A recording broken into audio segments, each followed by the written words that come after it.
Aba kampuni ya Statewide Insurance badduukiridde Sanyu Babies home n'Obukadde bubiri nga bazikuwasizza omulabirizi w'ennamirembe Bp.Luwalira ziyambeko mu kuddabiriza omulimu gw'okuzimba ebizimbe n'okuzza obujja ekifo kya Sanyu Babies home.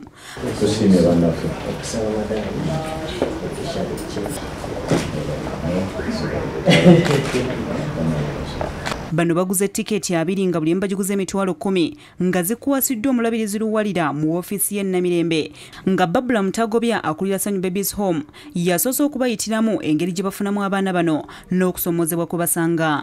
Akulira kampuni ya SWICO Mutalaga asimye abasanyu era n'agamba nti bakwongera okukolagana nabo mu buli mbeera okulaba ng'abaana babeera bulungi.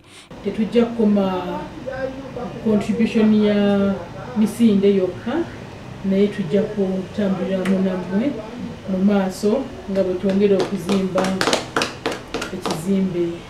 Ye Luwalira asimye nannyini kampuni eno John Sebana Kizito olw'omutima omugabi wabula n'asaba abantu abalala okwongera okubadduukirira. Bannaffe bano okujja bongera amaanyi mu mulimu guno.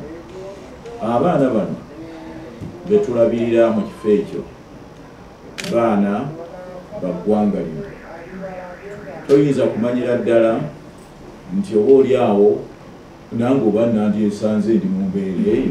Ayongeddeko ntawagira ky'abantu kusuula abaana olw'okuba waliwo abaleeta obuyambi naye n'asaba buli omu aweeyo ky'ayina. Nanyizibwako okulabirira oli ate akiyitamu naye yennyini abeere ng'asobola okubeerako mu mbeera egamba nti abange Mukama mulungi. Baba Sports Club Villa nga bateekateeka okujaguza emyaka 4 bawaddeyo amazzi eri aba pulogulaamu y'abakanaabe ku Bukedde Farm March 10/5 okudduukirira abalwadde mu ddwaliro ery'e Kawolo. Omukolo ogw'okukwasa bakanaabe amazzi gukoleddwa Pulezidenti wa Villa Engineer Ben Misagga e Bugoloobi ng'amazzi gano agakwasizza Simon Maseruka.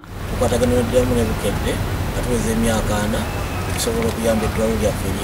mu ngeri yemu ne kampuni ya Azam TV mu Uganda ewaddeyo dikoode y'okutwalibwa mu ddwaliro. Maneja wa Azam TV mu Uganda Simon Alineyitwe yagibakwasizza ng'omukolo gubadde ku kitebe kya Azam TV wano mu Kampala Kololo.